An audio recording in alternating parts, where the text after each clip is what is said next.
ሰላም የአንቲፓስ ቲዩብ ቤተሰቦች፣ ዛሬ ደግሞ በዮሐንስ ወንጌል ምዕራፍ 19 ቁጥር 30 ላይ ኢየሱስ ክርስቶስ በመስቀል ላይ ሆኖ የመጨረሻ የተናገረውን ቃል አብረን እናያለን። በዮሐንስ ወንጌል ምዕራፍ 19 ቁጥር 30 ላይ ኢየሱስ የመስቀሉን ስራ እንደጨረሰ ለማስተዋወቅ ተፈጸመ የሚለውን ቃል ተጠቅሟል።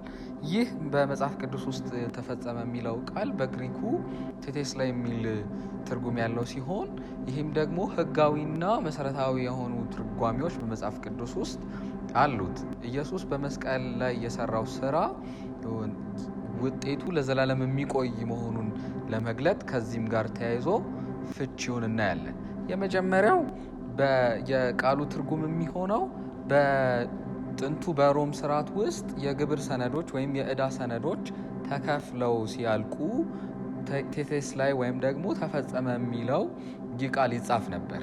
ስለዚህ ኢየሱስ ክርስቶስ የሰዎችን ኃጢአት፣ የሰዎችን በደል፣ የሚጠበቅባቸውን የጽድቅ ዕዳ በሙሉ ኢየሱስ ክርስቶስ ፈጽሞ እንደጨረሰው ለማስተዋወቅ በመስቀል ላይ ያደረገው ነገር ፍጹም የሆነ የክፍያ ተግባር እንደሆነ ለማሳየት ተፈጸመ የሚለውን ቃል ተጠቅሟል። በሁለተኝነት ደግሞ የምናየው በጦር ጊዜ ውስጥ ድል የሚሰጠው ተግባር የጠላትን የጦር ምሽግ ማፍረስ መቻል ነው። ስለዚህ ኢየሱስ ክርስቶስ የጠላትን ምሽግ ወይም ደግሞ የአለቅነትና የስልጣናትን ሁሉ ምሽጋቸውን እንደደመሰሰና እርቃናቸውን እንዳስቀራቸው በቆላስይስ ምዕራፍ 1 ቁጥር 20 ላይ ይናገራል። ስለዚህ ይህንን ቃል በመጠቀም የጠላትን ምሽግ ፍጹም እንደደመሰሰ ለማስተዋወቅ ይህንን ቃል ተጠቅሞታል።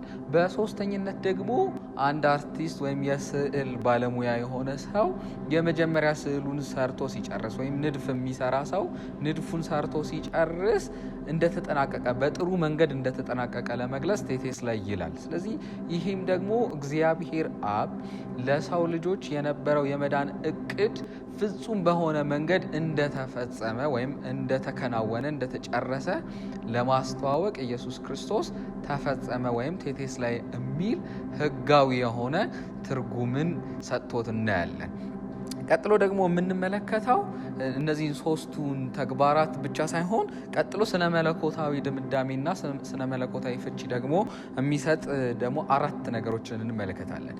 የመጀመሪያው ደግሞ የትንቢት ፍጻሜ መሆኑን የብሉይ ኪዳን ትንቢቶች ሁሉ ፍጻሜ ያገኙት በኢየሱስ ክርስቶስ መሆኑን ለማመልከት እንደሆነ ስነ መለኮታዊ ፍቺ ደግሞ መስጠት እንችላለን። ሌላኛው ደግሞ በሁለተኝነት የምናየው የሕግ መሟላት ኢየሱስ በመስቀል ላይ ከመሞቱ በፊት በሕይወቱ የሕግን ፍትህ ሙሉ በሙሉ መፈጸሙን ለማረጋገጥ ተፈጸመ የሚለውን ቃል እንደተጠቀመ ልንገነዘብ እንችላለን። በሶስተኝነት ደግሞ የስጋ መስዋዕቶች ፍጻሜ ወይም ደግሞ በብሉይ ኪዳን የነበሩ የካህናት ስርዓቶች በየዕለቱ ለመስዋዕትነት ይቀርቡ የነበሩ መስዋዕቶች በሙሉ ድርጊታቸው መፈጸሙን ወይም መጠቃለሉን ኢየሱስ ክርስቶስ እንደገለጠ ማየት እንችላለን። በአራተኝነት ደግሞ የእርቅ ዋስትና ማግኘቱን ለመግለጥም ወይም ደግሞ ቃሉ የእግዚአብሔር ቁጣ በኃጢአት ላይ ሙሉ በሙሉ እንደተገለጠና መወገዱን የሚያረጋግጥ እርቅ መከናወኑን የሚያረጋግጥ ነው። ስለዚህ ተፈጸመ ማለት ኢየሱስ ክርስቶስ ጨረስኩ ማለቱ ብቻ ሳይሆን ዋጋውን ሙሉ በሙሉ ተከፍሏል፣ ዕዳው ተሰርዟል፣ የድነት እቅዱ አልተቋረጠም፣ ይቀጥላል እና ጠላት ላይ ደግሞ ሙሉ ለሙሉ ድል ታውጇል የሚል ሀሳብ ያረጋግጥልናል። ስለዚህ ኢየሱስ ክርስቶስ በመስቀል ላይ ሆኖ ያወጀው ቃል ለእኛም ዛሬ ይሰራል።